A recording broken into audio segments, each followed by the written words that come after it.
kami mahasiswa dari Universitas Politik Medan ingin mewawancara Ibu. Kiranya Ibu memberikan waktu sebentar untuk mewawancara Ibu. Sebelum kita mulai Bu, kami ingin bertanya tentang biodata Ibu dulu. Nama Ibu? Nama saya Eda Heriana Sinaga,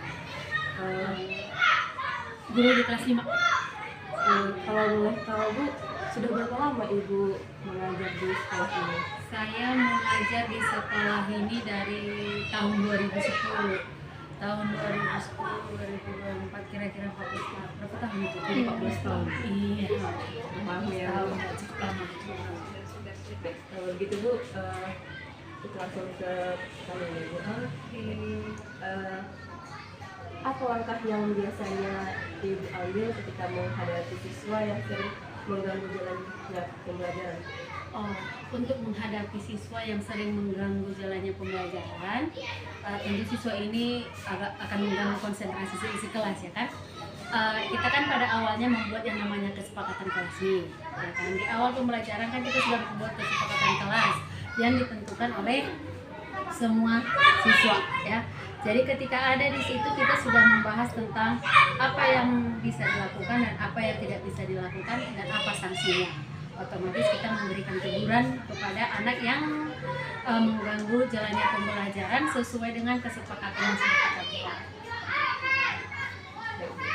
Pertanyaan selanjutnya Bu, bagaimana Ibu mengidentifikasi siswa yang kurang memiliki minat belajar dan apa strategi yang Ibu berikan untuk meningkatkan minat tersebut?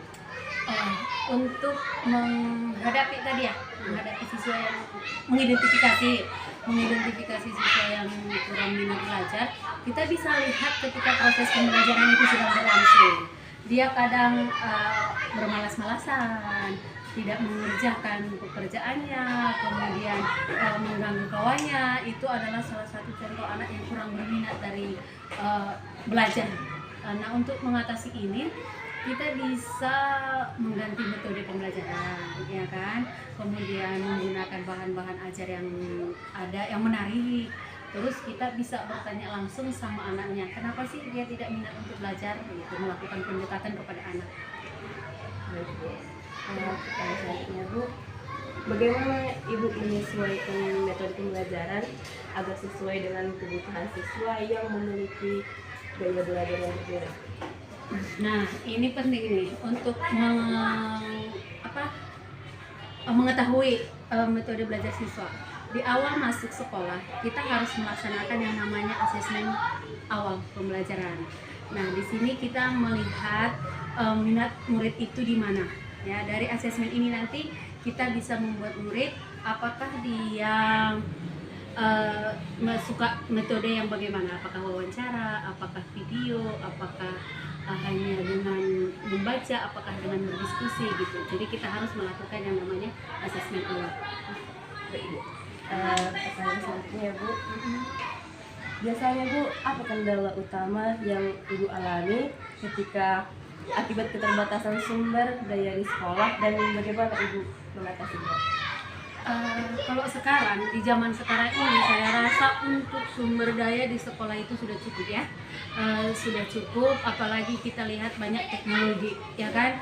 Kita bisa menggunakan yang namanya teknologi, bisa menggunakan yang namanya internet untuk bahan ajar kita, gitu. Menggunakan bahan ajar bisa kita ambil dari internet yang ada. Cuman yang sering jadi kendala itu minat belajar murid yang kurang, gitu aja. Cara mengatasinya yang bukan pendekatan kepada murid, hubungi orang tua, ada kerjasama yang baik antara guru dengan orang tua. Gitu. Baik Bu, pertanyaan terakhir Bu, apa yang Ibu lakukan jika kurikulum yang ada terlalu sulit atau terlalu mudah bagi siswa? Kurikulum terlalu mudah, terlalu sulit bagi siswa. Kurikulum itu kan sudah diturunkan nih ini ke kita kan tinggal menjalankannya, mengikutinya. Kita harus menyesuaikanlah dengan kondisi sekolah kita, kondisi murid kita, kondisi yang ada di siswa kita itu. Ketika murid agak-agak kurang sulit untuk memahami ini kurikulumnya, kita bisa melakukan pendekatan sebagai seorang guru, mendidik, mengayomi anak-anak itu, bertanya kepada mereka di mana tingkat kesulitan mereka. Baik, Bu. Bisakah Ibu berbagi pengalaman dengan Kabu Tentang tentang bagaimana cara mengajar siswa agar lebih baik? Oke, saya 14 tahun mengajar ya.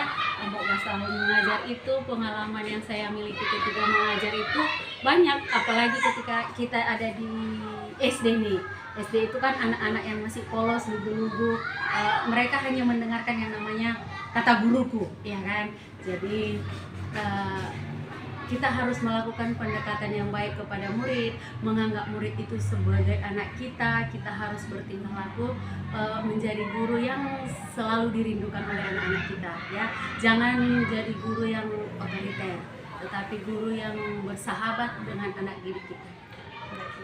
Terima kasih ya Bu atas kesempatan yang telah diberikan kepada kami.